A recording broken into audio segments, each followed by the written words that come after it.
бұл қазақтың тілін құртады деді. Сол уақытта айтып тұр.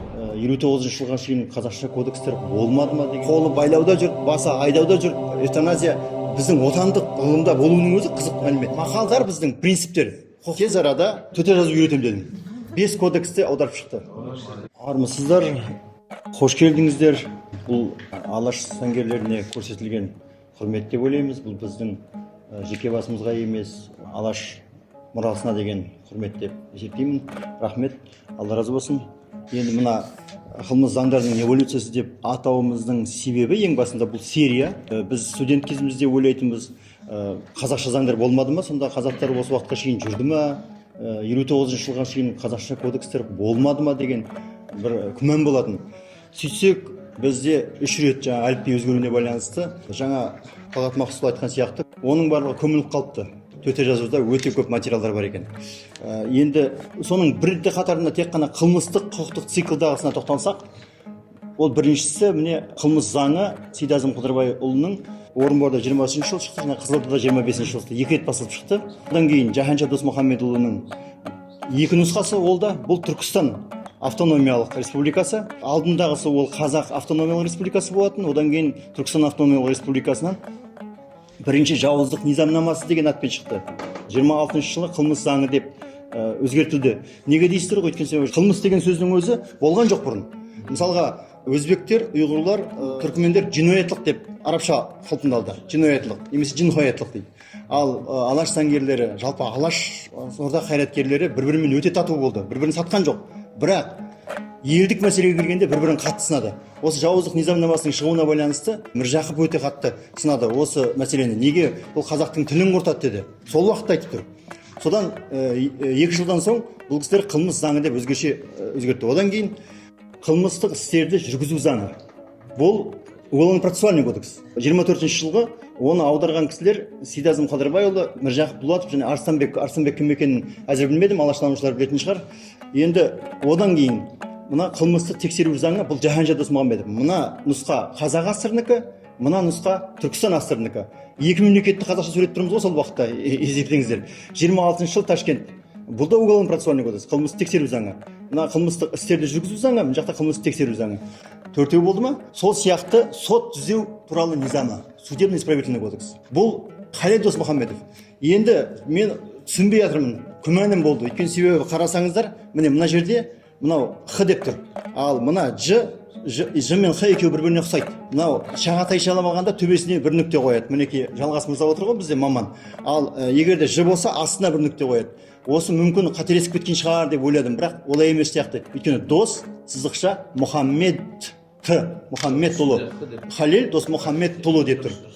Ал Жаһанша Досмұхамедов не? Жаһанша Досмұхамеді. Ешқандай сызықша жоқ, Досмұхамедұлы. Бүкіл нұсқасында осылай берілген. Соған қарағанда Халел Досмұхамедов сияқты. Сол сияқты бұл тағы да қылмыс заңы, 26 жыл қылмыс заңы, 28 жылы. Енді бұларды енді өзім аударайын деп шештім. Талғат мырзаның алдынан өттік, ешқандай алаңдамаңыз, шығарамыз деді.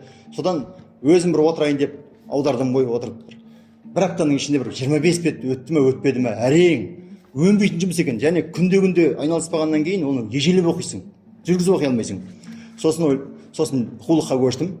Енді осы жерде айта берейін. Студенттерге айттым, тез арада төте жазу үйретемін дедім. Сосын олар айтты, қанша уақыт үйренуге болады деді. 3 күннің ішінде махаббат болса дедім. Сөйтіп мына үйретуге көштік, төте жазуға төте жал деген WhatsApp группа, ол кезде каникул бұл кісілерде. WhatsApp группа қаңтар айында. Сөйтіп тез үйрету үшін бунақ денелер, жаңағы отек тестер, жыбырлақтар деп тез үйрену үшін солай істедік. Соған орай бұл кісілер 3 күннен кейін, міне көздері отыр, мына студенттер 3 күннен кейін бір бетке көшті. 3-ші күні бір бетке көшті. Сөйтіп аудара бастады, міне мына кісілер. Негізі ең басында 20 адам тіркелді, 3 күннен кейін 15 адам қалды, одан кейін 15 күннен кейін 12 адам қалды. Осы кісілер 5 кодексті аударып шықты. Міне осы. Енді күмәнданған кісілер болса, 3 күннің ішінде үйренуге бола ма, шын ба десе, міне студенттен сұрасаңыздар болады. Шынымен де болатындығын көзбен көрдім. иә былай енді былай айтайықшы, бұл кісілердің энергиясы бар, бірақ көп нәрсе білмеуі мүмкін. Біз бір нәрсе білеміз, бірақ энергиямыз аз. Сондықтан бұл кісілерге айттым, үйренгендерің өздеріңе жақсы, істегендерің маған емес, халыққа жақсы деп. Сондықтан үш нәрсені қосайық дедім. Біздің білетініміз бұл кісілердің энергиясы және Казгюдің энергиясы мен ақшасы, ниеті негізгісі. Осы үшеуін қоссақ, жақсы бір халық үшін пайдалы игілікті іс болар деген ниетте болдық. Енді мына кітап соның біріншісі, әлі 4 кодекс, әлі 3 кодексіміз бар, 2 кодекс мынаның ішіне кіреді, енді үшеуі әлі жазылмай, басылмай тұр. Бұл кітапқа мына Сандыбаев Жалғас мырза отыр. Бұл кісі негізі ішіндегі арабша, парсша сөздерді түсіндіруге атсалысты.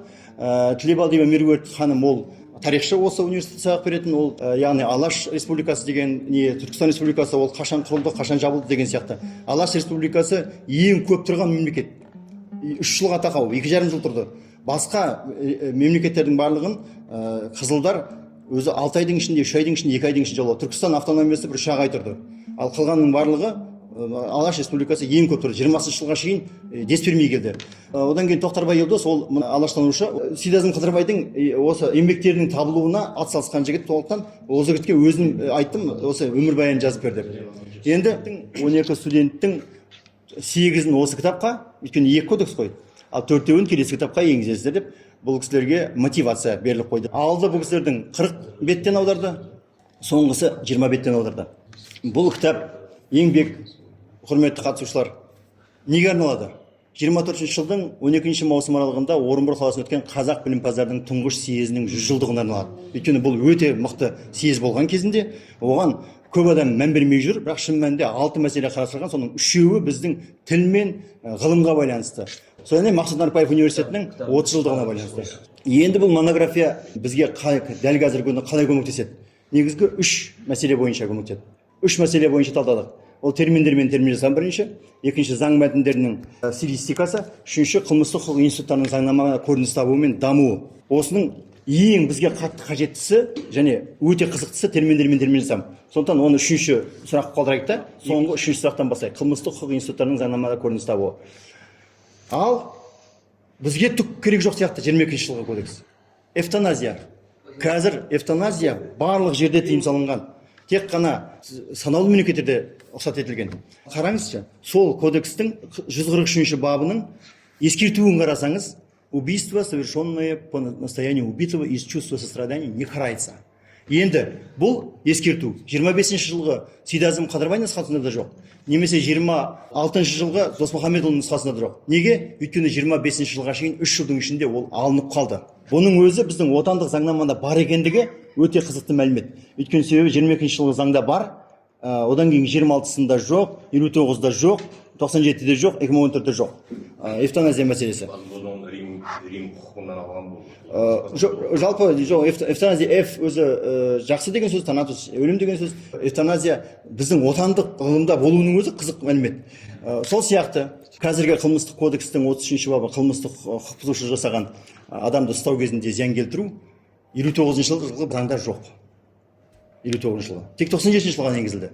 Қарасаңыздар, сол 22 жылғы заңда кодексте мына сармен боялғанда оқыңыздаршы, қылмыс істеп жатқанда біреудің үстінен шығып, соны ұстау үшін керек болған шаралардың шегінен асып өлтіру. Бұл дегеніңіз, демек, ол әрекеттің қылмыстылығын жоятын мән-жайлар өзі екеу-ақ болды ғой. Қажетті қорғану мен мәжбүрлі қажеттілік. Ал қазір жетеу. Сол кезде бірнешеуі болған.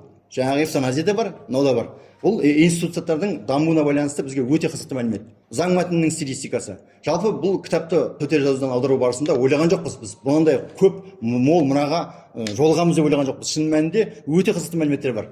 Мысалға мынау стилистика. Мына 3 нұсқаның үшеуінде де сол 199-ші бап болып тұр ма? Иә. Мына Сейдазым Қыдырбай нұсқасы қазақ ССР-нен шығып тұр, Жаһанша Досмұхамедов Түркістан ССР-нен шығып тұр. Ол бір ғана өзі заң ғой, просто екі мемлекетте екі түрлі. Екі республикада жазып тұр. Түркістан Республикасы мен Қазақ.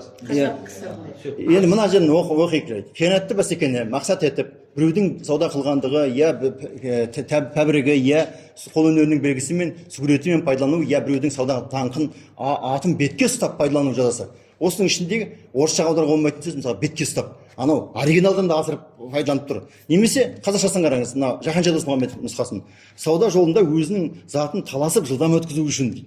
Анау халыққа түсінікті жолмен түсіндіріп тұр. Қарасаңыз, мына недобросовестный конкуренцияны біз қиянатты бәсеке, қазір жосықсыз бәсеке дейміз ғой. Ол кезде қиянатты бәсеке деген. Ары қарай, мысалы қазіргі кодекстің стилистикасын қараңызшы. 115-ші бап. Өлтірумен немесе денсаулыққа зиян келтірумен тағы басқа қорқыту. Енді қараңызшы, өлтіріп қойғаннан кейін қорқыттың не, қорқытпадың не? Сондықтан өлтірумен емес, оның дұрысы негізі қорқытудың іске асатындығына қауіп төніп жеткен негіздер болған кезде өлтіру қатерін төндіріп қорқыту. Мына осындай стилистикаға мына депутат мырзалар отыр ғой, енді осыған атсалыссаңыздар деп ойлаймыз. Енді терминдермен термин жасау. Терминдермен термин жасамда ең басынан атынан бастап қызық. Қылмыстық заң емес бұл заңның аты. Қылмыс заңы. Неге? Өйткені біз қылмыстық әрекетті преступный действие дейміз. Қылмыстық ниетті преступный умысл дейміз.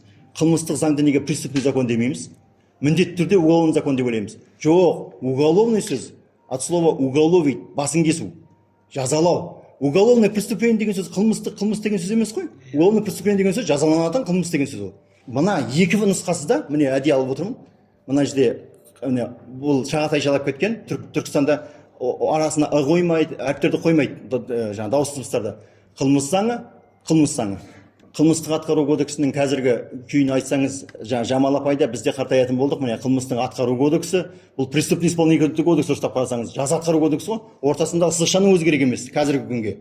Ары қарай толып жатқан мысалға отбасы деген сөзді біз 90-шы жылдардан кейін әрең дегенде қайтарып алдық. Ал отбасы деген сөз осы кісілердің еңбектерінде бар. Біз үйелмен дедік, үй іші дедік, жанұя дедік, талмай қойдық қой. Отбасы деген сөз сол кісілердің еңбектерінде бар. Сол сияқты сарапшы, қазіргі кодекстің 104-ші бабында тұр. Сарапшы деген сөзге тек қана 97-ден кейін, 98-ден кейін оралды. Еркінен айыру. Ол мына қызық жері, мысалға қазақ астырында еркінен айыру дейді, баспасын айыруды. Ал Түркістан астыры ол кіріптарлық дейді, Жаһанша вариантында. Қарасаңыз, екі нұсқада келіп тұр. Еркінен айыру деп мемлекеттің көзқарасымен айтып тұр. Ал кіріптарлық деп сотталатын адамның көзқарасымен айтып тұр. Өйткені сотталған адам, еркінен айырылған адам кіріптарға күйге өседі ғой. Қызық бір терминологтар үшін қызық бір мәлімет. Сондай кейс. Мысалы тысқарылық бар ғой. Бұл исключение. Исключение из этого правила, из этого положения деген сөзді біз таба алмай қойғанбыз. Ол анау түріктер оны истисна дейді, арабшадан алады. Түркше вариантында енгізейік деген авторлар да бар. Ал бұл исключениенің ең күшті вариантын тысқарылық деп Сейдазым Қадырбай нұсқасының ақы заңында, қылмыстық кодекс емес, азаматтық кодексінде бар. Сосын Қазақстан Республикасы деген сөз осы біздің бүгінгі талданып жатқан кітаптың ішінде ең бірінші кездеседі. Қазақстан, автономиялы Қазақстан Республикасы үшін дейді. Сосын мына қоғам деген сөзді Астана дейді. Қоғам деген сөзді ол кісілер Астана дейді, мына Түркістан автономиясында. Сол сияқты мына қажетті қорғануды қараңызшы. Түк біз сөкетті көрмейміз. Қажетті қорғану дейміз. Бірақ ол қажетті қорғану емес. Ол калька. Қажетті, значит, необходимый, қорғану, значит, оборона. Олай емес. Ол қажеттіліктен қорғану. Қажеттіліктен қорғану деген сөз амалсыздан қорғану. Басқа шара болмаған кезде қолдану. Шарасы қолдану дейді. Қараңызшы, екі нұсқасы айтып тұр. Әдемі айтып тұр. Келесі. Фирменное наименование. Сауда даңқы. Фирменное наименование қазір фирмалық атау дейміз. Фирмалық атау деген сөз бізге түк бермейді. Түк те айтпайды ештеме. Ал мына кісілер сауда даңқы дейді. Мынау түркшенің өзінде тижарет унваны бұл Дархан мырза, Марат мырза отыр. Тижарет ол сауда, унван ол атағы. Академик унваны ол академиялық атағы. Ойлаймыз, ойбай, Адидас неге аласыз екен, себебі даңқы шығып тұр. Ал енді қараңыз, түріктерден алдым екен деген кішкене жұмысқа ой кетіп қалады. Олай емес екен. Қазақтың ескі мақалдарынан алыпты. Қазақта сөз бар, мата даңқымен бөз өтер, ата даңқымен қыз өтер. Енді ата даңқымен өтіп жатқан қыз бар ма жоқ па білмейміз қазір. Бірақ енді мата даңқымен бөз өтіп жатыр. Қазір қазақта былай айтады, әке атымен қыз өтер, мата атымен бөз өтер. Біз атымен дегенді қолданамыз. Бұрынғы мақалда ата даңқымен, мата даңқымен бөз өтер, ата даңқымен қыз өтер дейді. Ал даңқы деген сонда анау фирменное наименование өзі айтып тұрды. Бөз деген бір матаның ең сорлысы ғой. Жаңағы самородный саралтының саудасы берсем алмайды, Самарқанның бөзіне деп айтамыз. Налиды ғой. Бөз деген ең бір матаның соңғы сорты. Соны мата даңқын, ана фирменный аты бата қой айту. Сөйтіп өсіп тұр да. Сондықтан сауда даңқын сол кісілер содан алып тұр. Енді мақалдар біздің принциптер, құқықтық принциптер, медициналық принциптер, сол сияқты басқа да біздің әлеуметтік принциптеріміз. Бізде құқық терминологиясы болған жоқ деп айтудың өзі ұят. Біз 200 жылдан астам Алтын Орда мемлекетінің негізін қалаушы мемлекет ретінде, одан кейін, оған дейін де, одан кейін де қазақ хандығы дәуірінде де бүкіл заңдар қазақша шығарылған. Біз әлі күнге шейін біздің жарлығымызды бір кісілер ерлік деп атайды. Алтын Орданың хандарынан ерлік алып келгенде Қазақстан Республикасының жарлығы дейміз. Сондықтан бізге айтудың өзі ұятта, бізде құқықтық болған жоқ терминологиясы болды. Бізде тек ниет қана болды. Саясат деген сөз бол, арабшадағы саяса деген сөз, ясамен басқару деген сөз. Біз оны арабшадан алып жүрміз да, саясат деген сөз. Саяса деген, саяса деген ясамен басқару. Алтын Ордадан жасақ заңы. Жасамен басқару. Ясамен басқару. Шыңғыс ханның ясасы ол кезіндегі. Ол как раз уголовный правоға келеді. Ясамен басқару. Арабшаның өзінде, тек қана орысшадан емес, арабшаның өзінде біздің атаулар. Жаңағы егер біз түркшені алмаймыз, өзіміздің өтіп кеткен сөзімізді қайтарып алған. Енді қараңыздар, сол себептен де біз қазір терминолог мырзалар қатысады деп ойлап едік, бүгін болмай қалды. Мақалдардың ішінен бізге көп терминдерді, әсіресе құқық терминдерін тауып алуға болады. Енді қараңыздаршы, мынау мен 5-ақ кітапты айттым, ал осыдай ондаған кітап бар. 18-ші жылы Алашорданың құрылуынан бастап 37-ші жылы атылып кеткенге шейін айналдырған 19 жылдың ішінде өздері қолы байлауда жүріп, басы айдауда жүріп, бірақ қаншама қыруар еңбек тындырды.